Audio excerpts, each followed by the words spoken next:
Welcome to philosophy IQ. আজকে আমি এই ভিডিওর মাধ্যমে তোমাদের 2025 সালের দর্শন বিষয়ের সাজেশন নিয়ে আলোচনা করব।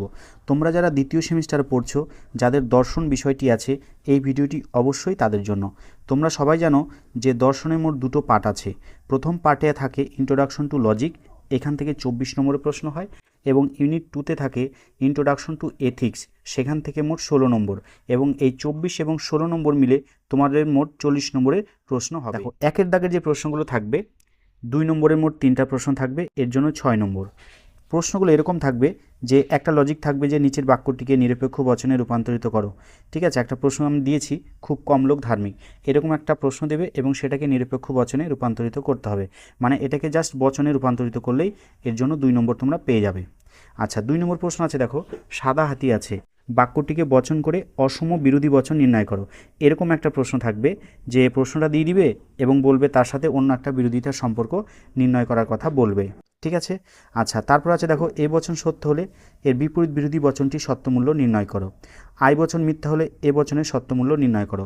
তো লজিক থেকে কিন্তু যদি থাকে 2 নম্বর প্রশ্ন, তো এরকমই কিন্তু থাকবে। ওকে। তারপর আছে, দেখো, কদাচিৎ লোক স্বার্থপর, এই বচনটির বিরুদ্ধ বচনটি নির্ণয় করো। ঠিক আছে, এটাও কিন্তু একটা লজিক। তারপরে প্রশ্ন ছিল যে মানুষ কখনো কখনো মিথ্যা কথা বলে, বাক্যটিকে বচন করে এর উদ্দেশ্যপদ ও বিধেয়পদ নির্ণয় করো। তাহলে বচন করতে হবে এবং তার উদ্দেশ্যপদ কোনটা, বিধেয়পদ কোনটা, সেটা কিন্তু নির্ণয় করে দেখাতে হবে।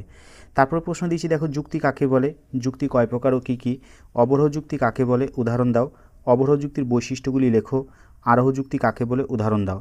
তোমরা এই সাজেশনগুলোকে ভালো করে করবে। আশা রাখছি প্রত্যেকটা স্কুলেই এইখান থেকে এইরকম প্রশ্নগুলোই কিন্তু তারা সেট করবে। পরের প্রশ্ন আছে, দেখো, অবরোহ যুক্তি এবং আরোহ যুক্তির মধ্যে পার্থক্য, এটাও ভীষণ ইম্পর্টেন্ট প্রশ্ন, 2 নম্বরে আসতে পারে। আচ্ছা, তারপরে প্রশ্ন আছে, দেখো, যুক্তির আকার কাকে বলে, অনুমান কাকে বলে, অনুমান ও যুক্তির মধ্যে পার্থক্য আলোচনা করো। এটা কিন্তু খুবই ইম্পর্টেন্ট প্রশ্ন। যুক্তির বৈধতা বলতে কী বোঝায়, যুক্তির অবৈধতা বলতে কী বোঝায়, বচন কাকে বলে, বচনের দুটো বৈশিষ্ট্য লেখো, বচন বাক্যের মধ্যে পার্থক্য লেখো, বচনের কয়টি অংশ কী কী, আর বাক্যের কয়টি অংশ কী কী। তারপর আছে বচন ও বচন আকার বলতে কী বোঝায়। এই প্রশ্নগুলো কিন্তু সবই ইম্পর্টেন্ট প্রশ্ন, তোমরা সবাই রেডি করে নেবে এর উত্তরগুলো। তারপরে প্রশ্ন আছে, দেখো, বচনের বিরোধ চতুষ্কোণ কাকে বলে, বিপরীত বিরোধিতা অধীন বিপরীত বিরোধিতার মধ্যে পার্থক্য, ভীষণ ইম্পর্টেন্ট প্রশ্ন। বচনের বিরোধিতা কাকে বলে, বচনের বিরোধিতা কয় প্রকার ও কী কী, এটাও ভীষণ ইম্পর্টেন্ট একটা 2 নম্বরের প্রশ্ন। বচনের বিরোধিতার শর্ত, অ্যারিস্টটলের মধ্যে বচনের বিরোধিতা কয় প্রকার ও কী কী, এটা 2 প্রকার।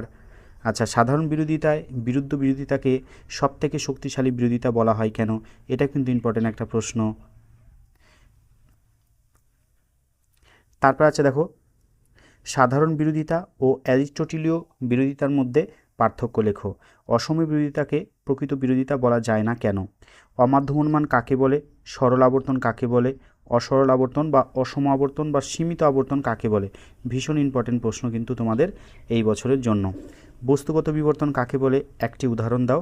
অমাধ্যম অনুমানকে প্রকৃত অনুমান বলা যায় না কেন, এটাও কিন্তু ইম্পর্টেন্ট একটা প্রশ্ন তোমাদের জন্য। তারপরে প্রশ্ন আছে, দেখো, সমবিবর্তন কাকে বলে। আচ্ছা, এর উত্তরটা কিন্তু এখানে দেওয়া আছে, তোমরা দেখে নিও। তারপরে প্রশ্ন আছে, এ বচনের সরল আবর্তন হয় এমন একটা দৃষ্টান্ত দাও। এটাও কিন্তু ভীষণ ইম্পর্টেন্ট প্রশ্ন, এর উত্তরটাও দেওয়া আছে। নিরপেক্ষ ন্যায় কাকে বলে, নিরপেক্ষ ন্যায়ের সংস্থান কাকে বলে, সংস্থান কয় প্রকার ও কী কী। যৌগিক যুক্তি বা সাপেক্ষ ন্যায় বা মিশ্র ন্যায় কাকে বলে, প্রাকল্পিক ন্যায় কাকে বলে, গঠনমূলক প্রাকল্পিক ন্যায় ও ধ্বংসমূলক প্রাকল্পিক ন্যায় কাকে বলে। আচ্ছা, প্রথমে 2 নম্বর প্রশ্নগুলোর সংখ্যা একটু বেশি দিয়েছি, যেহেতু প্রথমবার পরীক্ষা হচ্ছে, নতুন সিলেবাস এবং প্রত্যেকটা স্কুল নিজের মতো করে প্রশ্ন করবে, ওই জন্য প্রশ্নের সংখ্যাটা কিন্তু একটু বেশি আছে। এই প্রশ্নগুলো থেকেই বেশিরভাগ স্কুলে দেখবে প্রশ্ন সেট করেছে। প্রাকল্পিক ন্যায়ের আকার ও দোষগুলোর নাম, একটি গঠনমূলক প্রাকল্পিক ন্যায়ের বাস্তব ও সাংকেতিক দৃষ্টান্ত, অনুকল্পকে স্বীকারজনিত দোষ কাকে বলে, এর একটা উদাহরণ, বৈকল্পিক নিরপেক্ষ ন্যায় কাকে বলে, এর উদাহরণ, বিকল্প পরিগ্রহণজনিত দোষ কাকে বলে। আচ্ছা, বৈকল্পিক ন্যায়ে অথবা শব্দটি কয়টি অর্থে ব্যবহার করা হয় ও কী কী। তারপর আছে, দেখো, বিসংবাদী বা পরস্পর বিরুদ্ধ বৈকল্পিক ন্যায় কাকে বলে, অবিসংবাদী বা পরস্পর অবিরুদ্ধ বৈকল্পিক ন্যায় কাকে বলে, প্রাকল্পিক নিরপেক্ষ ন্যায়ের বৈধতার নিয়মগুলি লেখো, বৈকল্পিক নিরপেক্ষ যুক্তির বৈধতার নিয়মগুলি লেখো। এই দুটো কিন্তু ইম্পর্টেন্ট প্রশ্ন আছে, লাস্টের দুটো, ভালো করে করবে। আচ্ছা 2 নম্বরে লাস্ট প্রশ্ন আছে, এমপি, এমটি ও ডিএস এর পুরো নাম। বিভিন্ন স্কুলে কিন্তু দিতেই পারে এটা। এমপির পুরো নাম মডাস পোনেন্স, এমটির পুরো নাম মডাস টলেন্স, আর ডিএস এর পুরো নাম ডিসজাংটিভ সিলোজিসম। আচ্ছা এই গেল তোমাদের 2 নম্বরের ইন্ট্রোডাকশন টু লজিকের প্রশ্ন। এরপর 3 নম্বর প্রশ্ন, আমি এখানে খুব কম প্রশ্ন দিয়েছি, এই প্রশ্নগুলো থেকেই কিন্তু তোমরা 3 নম্বরের পেয়ে যাবে। মনে রাখবে 3 নম্বর মোট 4টা প্রশ্ন হবে, তার জন্য কিন্তু 12 নম্বর বরাদ্দ থাকবে। অবরোহ যুক্তি আরোহ যুক্তির মধ্যে পার্থক্য ভীষণ ইম্পর্টেন্ট প্রশ্ন এই বছরের জন্য, প্রত্যেকটা স্কুলে দেখবে এই প্রশ্নটা দেবে। নিরপেক্ষ বচনে পদের ব্যাপ্যতা বলতে কী বোঝায়? 4 প্রকার নিরপেক্ষ বচনে পদের ব্যাপ্যতার নির্ণয়ের সূত্রগুলি লেখো। গুণ কাকে বলে, পরিমাণ কাকে বলে, গুণ ও পরিমাণ অনুসারে নিরপেক্ষ বচনের শ্রেণীবিভাগ আলোচনা করো। বাক্য কাকে বলে, বচন কাকে বলে, বাক্য বচনের মধ্যে পার্থক্য লেখো, বচন ও বচনাকারের মধ্যে পার্থক্য লেখো। ঠিক আছে, অল্প কয়েকটা প্রশ্ন কিন্তু দিয়েছি আমি এখান থেকে। তারপরে প্রশ্ন আছে দেখো, অমাধ্যম অনুমান কাকে বলে, দৃষ্টান্ত সহ মাধ্যম অমাধ্যম অনুমানের মধ্যে পার্থক্য লেখো। ভীষণ ইম্পর্টেন্ট প্রশ্ন প্রথমটা এবং এই প্রশ্নটা, মাঝেরগুলো ইম্পর্টেন্ট, তোমরা সবই কিন্তু করে নিও। আচ্ছা এইখানে দেখো পরের প্রশ্ন আছে, আবর্তন কাকে বলে, আবর্তনকে কেন অমাধ্যম অনুমান বলা হয়, আর আবর্তনের নিয়মগুলি আলোচনা করো। বিবর্তন কাকে বলে, বিবর্তনের নিয়মগুলি আলোচনা করো। মিশ্র প্রাকল্পিক ন্যায়ের এমপি, এমটি আকারের একটি করে বাস্তব, একটা করে সাংকেতিক দৃষ্টান্ত দাও। আচ্ছা মিশ্র বৈকল্পিক ন্যায়ের ডিএস আকারের একটি সাংকেতিক, একটি বাস্তব উদাহরণ দাও। এগুলো কিন্তু সব এটা লজিক, তোমরা কিন্তু ভালো করে নিও। আচ্ছা এই 3 নম্বরের প্রশ্নগুলোর মধ্যে যদি লজিক থেকে আসে তাহলে লজিক কী কী দিবে? গুণ পরিমাণ আসতে পারে, ব্যাপ্য নির্ণয় আসতে পারে, আবর্তন নির্ণয়, বিবর্তন নির্ণয়, সমবিবর্তন। ঠিক আছে, তাহলে যদি 3 নম্বরের প্রশ্ন আসে এইগুলো থেকেই কিন্তু আসবে।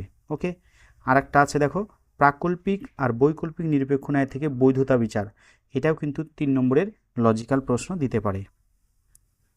আচ্ছা 2 নম্বরের প্রশ্নগুলো আছে দেখো, যে নিচের যুক্তি দুটির মধ্যে থেকে যে কোনো একটি প্রশ্নের উত্তর দাও, এর জন্য কিন্তু থাকবে 6 নম্বর। ঠিক আছে, নিরপেক্ষ ন্যায়ের সংস্থান ও মূর্তি বলতে কী বোঝায়, নিরপেক্ষ ন্যায়ের সংস্থান কয় প্রকার ও কী কী, আর দিয়েছি দেখো সংক্ষিপ্ত টিকা, অব্যাপ্য হেতু দোষ, অবৈধ সাধ্য দোষ, অবৈধ পক্ষ দোষ, চতুষ্পদী গঠিত দোষ।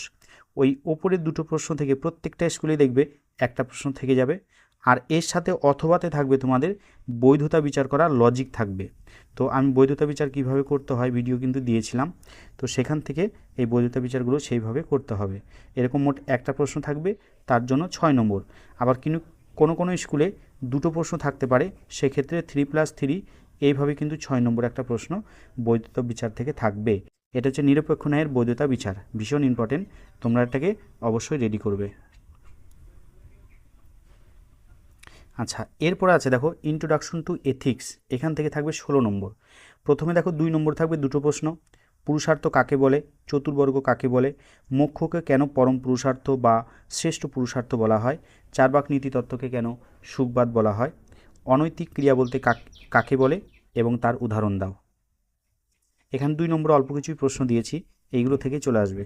চারবাকদের মতে নৈতিক আদর্শ কী, চারবাকরা কয়টি পুরুষার্থ স্বীকার করেছে ও কী কী, কর্মবাদ কাকে বলে, বৌদ্ধ দর্শন স্বীকৃত আর্য সত্যগুলো কী কী, অষ্টাঙ্গিক মার্গ কাকে বলে, নৈতিক ও অনৈতিক ক্রিয়া কাকে বলে, উদ্দেশ্য ও অভিপ্রায়ের মধ্যে পার্থক্য লেখো। ঠিক আছে, আচ্ছা তারপরে প্রশ্ন আছে দেখো 3 নম্বরে, এখান থেকে দুটো প্রশ্ন হয়। ভারতীয় নীতিশাস্ত্রে মোক্ষ বলতে কী বোঝায়, বা মোক্ষকে কেন পরম পুরুষার্থ বলা হয়, সকাম কর্ম ও নিষ্কাম কর্ম কাকে বলে, উভয়ের মধ্যে পার্থক্য, অষ্টাঙ্গিক মার্গ কাকে বলে, পঞ্চশীল কাকে বলে, ভারতীয় নীতিশাস্ত্রে ধর্ম বলতে কী বোঝানো হয়েছে, বৌদ্ধ দর্শনের 4টি আর্য সত্য কী কী, নৈতিক এবং অনৈতিক ক্রিয়ার মধ্যে পার্থক্য আলোচনা করো। এখানে দেখো 3 নম্বরের অল্প কিছু প্রশ্ন দিয়েছি, আশা রাখছি এই প্রশ্নগুলো থেকে কিন্তু প্রতিটা স্কুলে তোমরা কমন পেয়ে যাবে। 6 নম্বরে অল্প কয়েকটা প্রশ্ন দিয়েছি, 6 নম্বরে একটা প্রশ্ন তোমাদের করতে হবে। পুরুষার্থ কাকে বলে, বিভিন্ন প্রকার পুরুষার্থ আলোচনা করো। অনৈতিক বা নীতি বহির্ভূত ক্রিয়া কাকে বলে, দৃষ্টান্ত সহ বিভিন্ন প্রকার অনৈতিক ক্রিয়াগুলি আলোচনা করো। উদ্দেশ্য ও অভিপ্রায়ের মধ্যে পার্থক্য উল্লেখ করো। কর্তব্যমূলক নীতিতত্ত্ব বা কর্তব্যবাদ বলতে কী বোঝায়, এই মতের বিষয়বস্তুগুলো সংক্ষেপে আলোচনা করো। ঠিক আছে, তাহলে এই গেল তোমার হচ্ছে কয়েকটা প্রশ্ন। আর এখানে আছে উদ্দেশ্যমূলক নীতিবিদ্যা বা উদ্দেশ্যমুখী বা ফলমুখী নৈতিক মতবাদ বলতে কী বোঝায়, এই মতবাদের বিষয়বস্তুগুলো সংক্ষেপে আলোচনা করো। এই গেল তোমাদের 6 নম্বরের প্রশ্ন, অল্প কয়েকটা প্রশ্ন। আমাদের দ্বাদশ শ্রেণীর থার্ড সেমিস্টারে ক্লাস শুরু হবে 23/3/2025 তারিখ থেকে। এখানে দর্শন বিষয়টি ছাড়াও কিন্তু ভূগোল, ইভিএস ও এডুকেশন বিষয় পড়ানো হয়। তোমরা যারা পড়বে আগে থেকে কিন্তু অবশ্যই কন্ট্যাক্ট করে নেবে। ভর্তির জন্য তোমরা সবাই এই নম্বরে যোগাযোগ করে নিও।